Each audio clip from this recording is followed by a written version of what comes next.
As construções colossais de Roma, estádios, palácios, estradas, aquedutos, se espalharam por 3 continentes e revelaram o poder e a promessa da civilização mais avançada do mundo.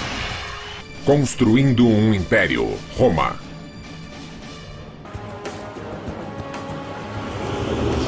Hoje, Roma é uma cidade do século XXI, onde o antigo e o moderno convivem. Os romanos possuíam uma incrível habilidade de pegar uma tecnologia já ultrapassada, adaptá-la às suas necessidades, melhorá-la e aperfeiçoá-la. Eles usaram as técnicas dos etruscos de construção de estradas, também de sistemas de distribuição de água através de canais, de construção de grandes e extraordinárias muralhas e de produzir algo tendo essas técnicas como base. O primeiro grande feito da engenharia romana foi a Cloaca Máxima, um grande sistema de esgotos que funciona até hoje, 2.500 anos após a construção. A Cloaca Máxima leva os dejetos da cidade até o rio Tibre. Os dutos subterrâneos do esgoto também eram usados para drenar a área pantanosa entre os vilarejos de Roma.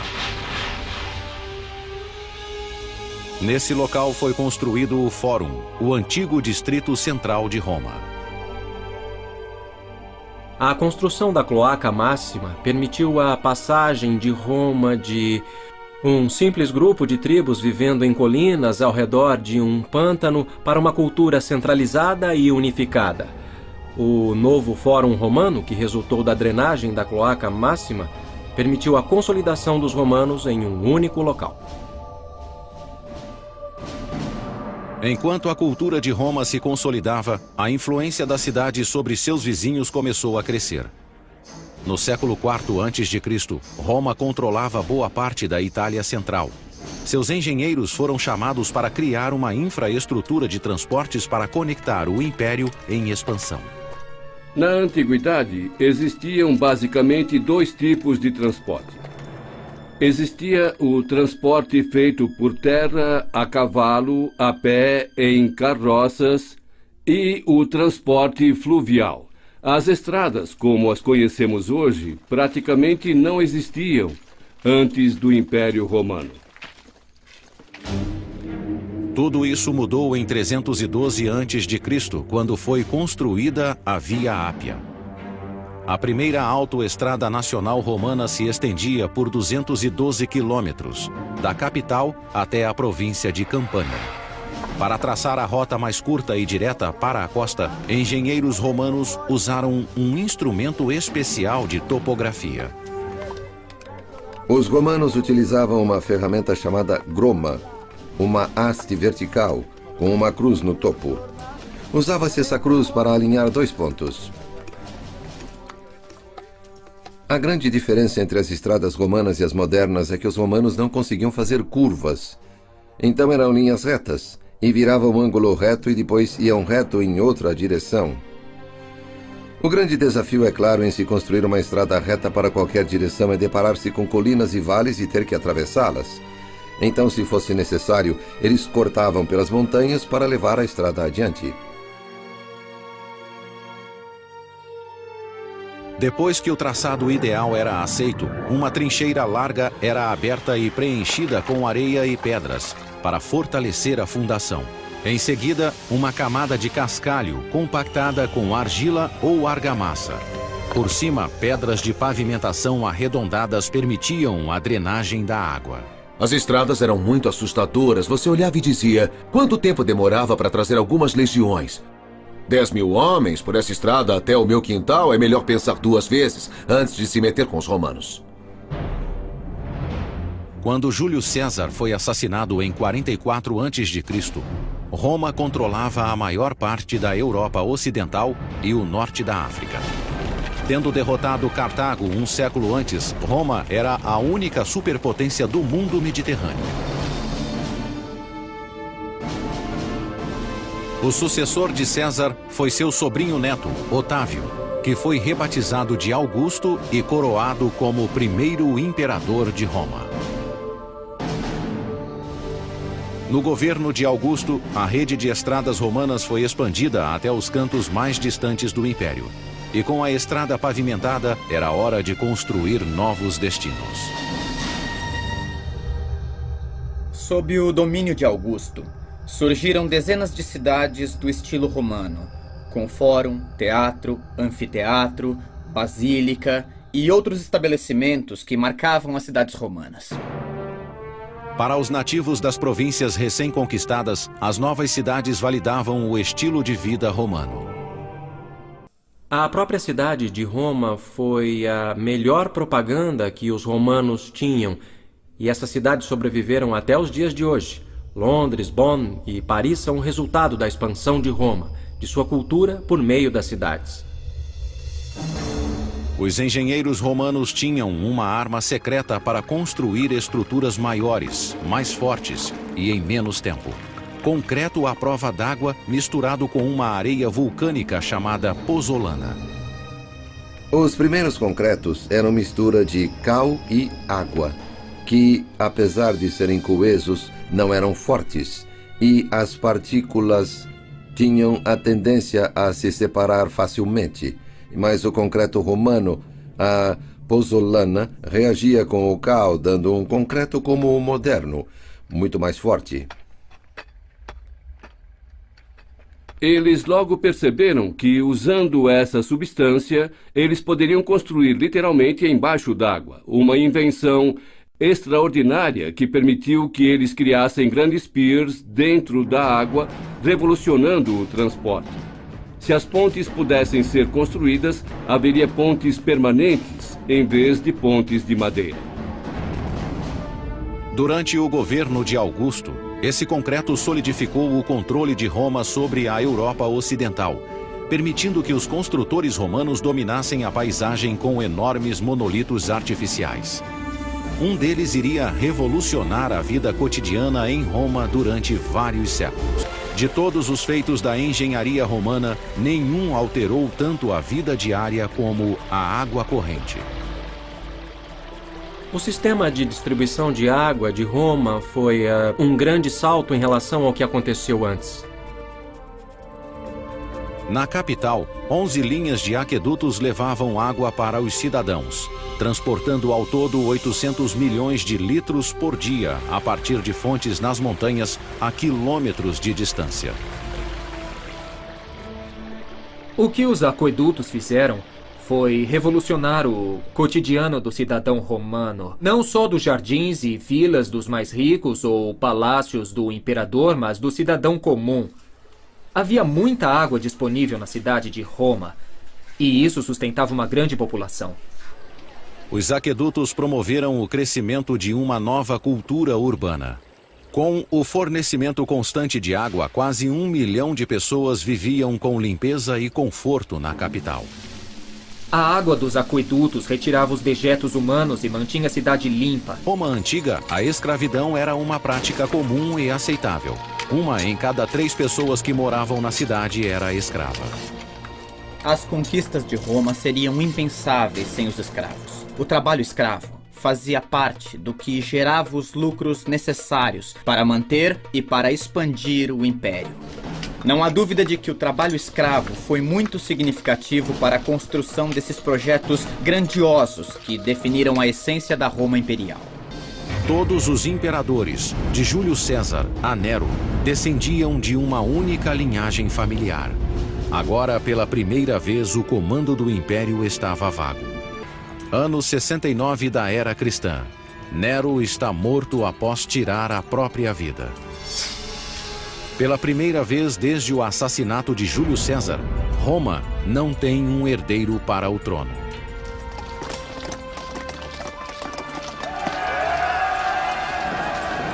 Tem início uma disputa entre os principais generais do império, que voltam seus exércitos uns contra os outros na luta pelo poder. O grande vitorioso é Vespasiano, um general simples e direto que comandou as legiões romanas na Judéia. Ele não tem sangue real e é bem diferente de seu tirânico predecessor. Vespasiano era o anti-Nero. Ele era o mais diferente de Nero possível. Era oficial de carreira, era um homem prático e experiente, que tinha aversão a gente pretensiosa e tinha orgulho disso.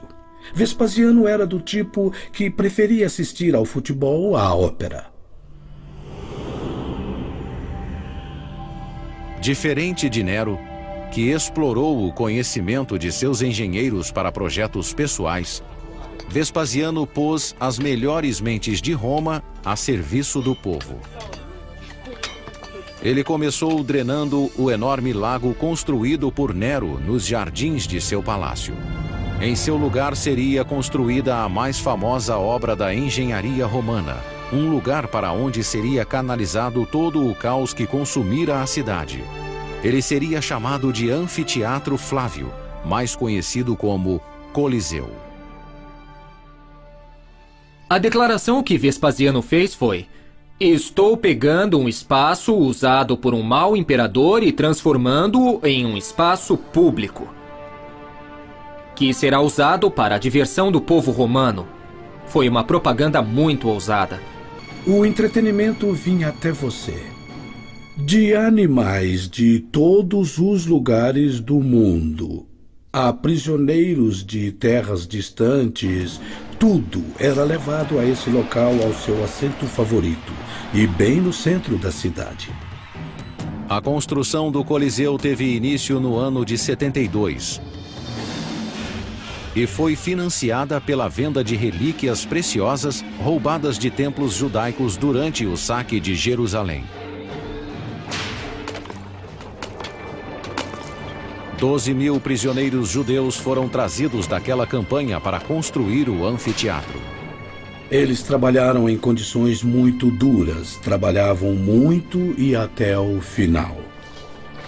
Eles verteram mais de 6.000 toneladas de concreto e arrastaram enormes blocos de construção até o local de uma pedreira a 30 quilômetros de distância.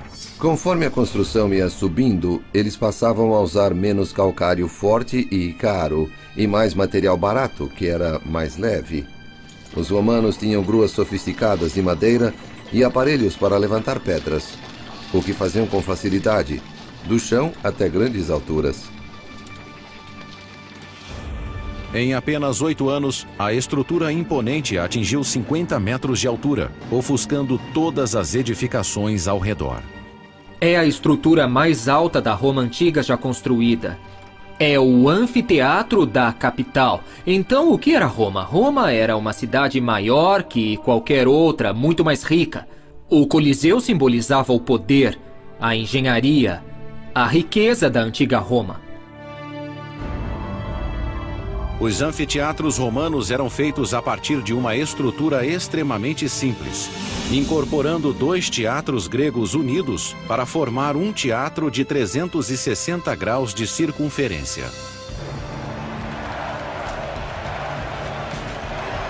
O Coliseu estabeleceu um novo padrão em design de anfiteatros romanos. Uma rede complexa de corredores e escadas permitia a entrada e a saída de 70.000 pessoas em tempo recorde. Assim como nos estádios atuais, quem entrava no Coliseu tinha um ingresso correspondente ao número de um portão de entrada. O projeto do complexo visava a controlar a multidão e dar conforto a todos. Havia 110 fontes de água potável e 2 banheiros grandes para atender à lotação completa. O Coliseu tinha até um teto retrátil. Nos dias quentes, uma lona era desenrolada sobre a parte superior para proteger os espectadores do sol. Ela era operada por marinheiros romanos posicionados em torno da arcada superior do estádio. Eles a moviam de acordo com o sol e com o vento. Assim, o Coliseu tinha circulação de ar, sombra, e eles ficavam nas arcadas, movimentando as hastes pelos buracos que vemos pelo lado de fora, e que sustentavam a lona que cobria o local. Em 80 d.C., o Coliseu estava pronto. Mas Vespasiano não viveu para ver a inauguração de seu maior monumento. Ele morreu de causas naturais 1 ano antes. Quem conduziu a cerimônia de inauguração foi seu filho e sucessor, Tito. As lutas de gladiadores eram uma grande atração no Coliseu, mas nem sempre eram o evento principal. Vários escritores antigos descrevem batalhas navais ao vivo, recriadas em plena arena, com navios de guerra, sobre a água. Teria sido totalmente possível desviar a água de um aqueduto diretamente para o Coliseu para inundá-lo com uma profundidade rasa. Temos evidência em estudos recentes sobre o Coliseu da existência de muitos canais de água que inundavam a subestrutura do Coliseu. Então, sim, era possível e acontecia. Cristiano Ranieri é o primeiro arqueólogo moderno a explorar o labirinto dos canais de água abaixo do Coliseu. Ele acredita ter encontrado provas da existência de um sistema de encanamento usado para inundar a arena para as batalhas navais. Nós encontramos sob a arena túneis bem antigos, mais velhos que o Coliseu, da época de Nero. Portanto, da mesma época do Domus Aurea. Os canais de água construídos abaixo do lago artificial de Nero foram deixados intactos quando o Coliseu foi construído em cima. Eles poderiam ter sido adaptados para inundar e drenar a arena. Nestas imagens inéditas, Cristiano lidera uma equipe de mergulho nesses antigos canais e na água poluída com detritos de 2 milênios. Abaixo do Coliseu, ele descobre um tanque de contenção diretamente ligado a um aqueduto próximo. Cristiano acredita que a água era desviada daquele aqueduto para a arena.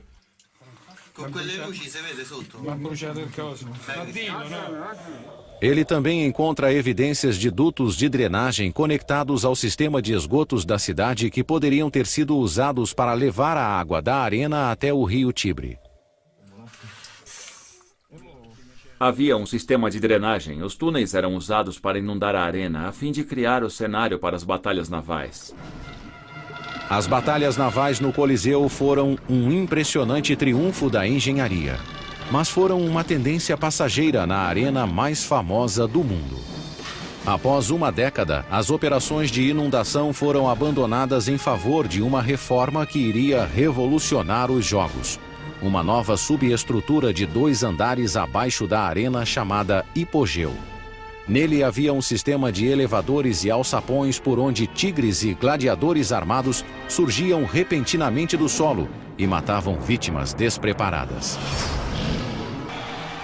Quando os jogos começavam, abria-se um alçapão no chão e um elevador trazia um leão ou pantera para a arena. Quando o alçapão se abria, tudo se inundava de luz e ouviam-se os gritos dos espectadores. Então, o alçapão se fechava novamente, deixando-os pensar no próprio fim. No final do 1º século da era cristã, o Império Romano se estendia da Inglaterra ao Egito, de Portugal à Pérsia. 50 milhões de pessoas de todas as raças e idiomas eram leais a um imperador. Esse imperador sempre fora italiano, até o ano de 98, quando um estrangeiro assumiu o controle do império. Ele se chamava Trajano, um guerreiro ambicioso da província da Espanha, cujos triunfos nos campos de batalha chamaram a atenção do enfermo imperador Nerva. Como não tinha descendentes, Nerva adotou Trajano como filho e herdeiro. Havia uma ideia ampla do que significava ser romano e quem podia realmente ajudar a participar do Estado. E Trajano é um bom exemplo disso. Trajano foi o primeiro de uma série de imperadores de fora da Itália. Trajano herdou o Império Romano quando Nerva morreu. Imediatamente, ele se dispôs a provar lealdade aos cidadãos da capital e sabia que, para fazer isso, precisava apelar ao inflexível senso de supremacia do povo. Os romanos pensavam em grande escala, o tamanho de seu império, o tamanho de suas construções e a ambição de seus principais líderes. Sem dúvida, esse é um dos pontos que podemos definir como necessários a um romano. Eles eram movidos por um tipo de ego cultural coletivo. Trajano deu início a uma grande campanha de construção que começou com a infraestrutura do império. Fez reparos urgentes em estradas, portos e prédios públicos. Ergueu um dos últimos grandes aquedutos e construiu novos banhos públicos sobre as fundações da Casa Dourada de Nero. Todas essas construções exigiam muito dinheiro. E para completar e para executar seus planos, ele precisava de muito mais. E em termos romanos, isso significava conquistar. Em seu terceiro ano como imperador, Trajano lançou uma ofensiva militar para arrecadar dinheiro para a construção de novos monumentos magníficos. Decidiu conquistar a Dácia, uma região que engloba as atuais Romênia e Hungria, que se defendera dos romanos por séculos. Os dácios se renderam em 107 d.C., após anos de duros combates. O imperador conquistador saqueou centenas de toneladas de ouro e prata da nova província.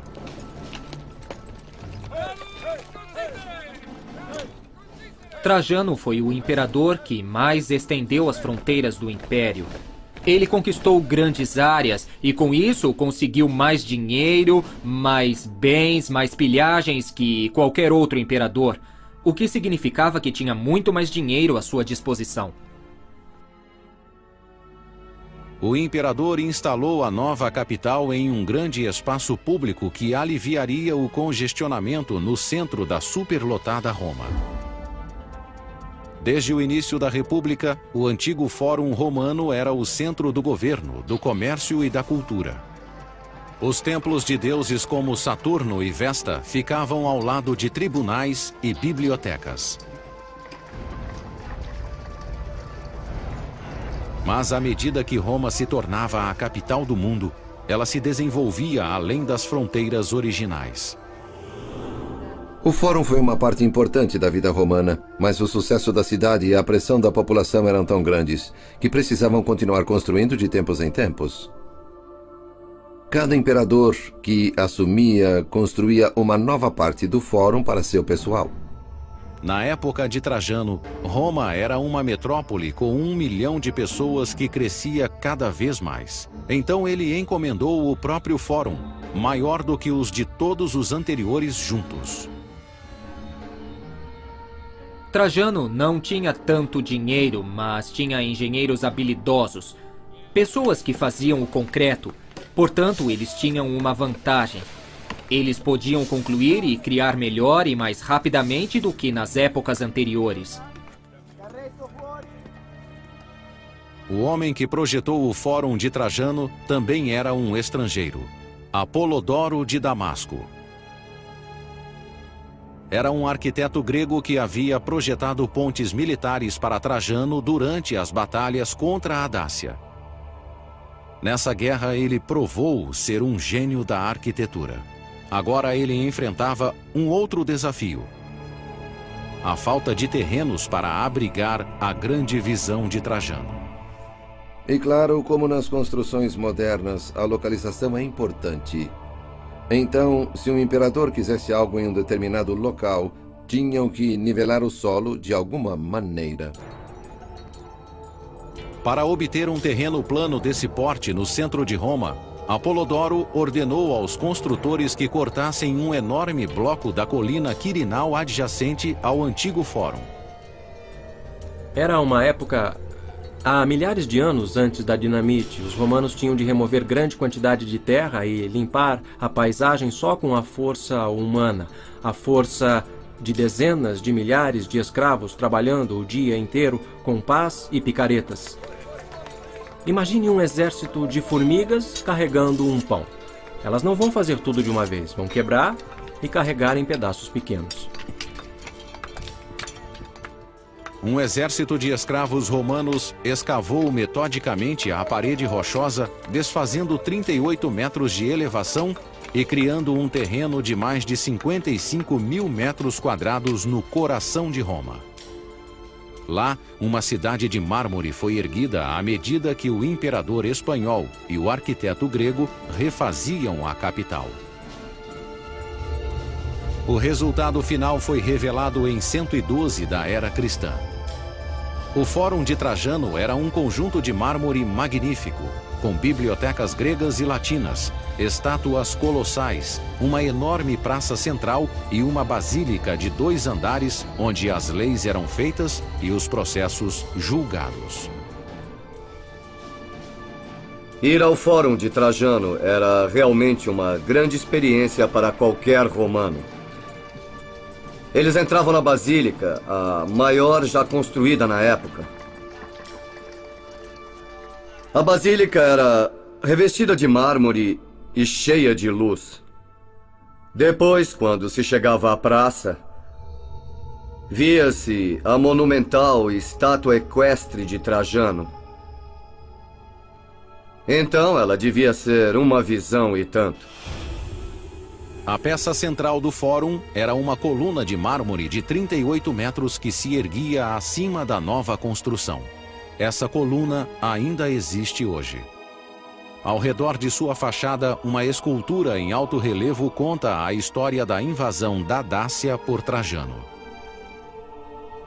Trajano aparece várias e várias vezes, sempre envolvido em todos os aspectos da campanha, do planejamento inicial até a conquista final. E desse modo, a coluna serve como um tipo de propaganda. A altura exata da coluna possui um significado mais sutil. A altura da coluna de Trajano em si, 30 metros, mais a base e a estátua no topo, marcaram a altura da colina Quirinal, que foi removida para que o fórum fosse erguido no local. Portanto, é um marco não só das batalhas de Trajano, mas também das batalhas de Apolodoro, para limpar a terra e criar um espaço urbano monumental. O Fórum de Trajano ficou em pé por 700 anos. A maior parte foi reduzida a pó por um terremoto no século IX. Mas há uma seção que sobreviveu e que não deixa dúvida sobre sua escala imponente. Um vasto complexo conhecido como Mercado de Trajano. Apolodoro escorou o penhasco de 38 metros que ele criara, construindo um mercado romano de 6 andares diretamente na encosta da colina. Ele moldou os primeiros 3 andares em uma estrutura semicircular, com corredores longos e curvos. O mercado funcionava para reforçar a encosta que havia sido escavada. Não é por acaso que a forma usada contra a encosta seja côncava. Portanto, mais forte, tem a forma de um arco virado nessa direção para suportar a pressão da colina ao lado. Acima do semicírculo havia mais 3 andares com pequenas lojas e grandes corredores com 3 andares de altura. O mercado de Trajano continha mais de 150 lojas que forneciam desde calçados a objetos de arte. Esses mercados deviam vender grandes quantidades de materiais dos 4 cantos do mundo romano, talvez até de mais longe. Enquanto o Fórum de Trajano era um refúgio suntuoso para a elite da cidade, o mercado fora construído como uma rua principal para as massas. O mercado e fórum juntos representavam 2 lados da cultura romana. A opulência do fórum, o átrio cheio de colunas, as decorações douradas, representavam um centro enorme e formal para a cidade. E bem ao lado estava o mercado feito de alvenaria, um lugar comum para a vida dos cidadãos romanos. As proezas de Trajano na engenharia e suas conquistas no exterior fizeram dele um dos imperadores mais populares da história de Roma. No fim do seu reinado, em 117 d.C., o império chegou ao tamanho máximo, desde o Oriente Médio até o Golfo Pérsico.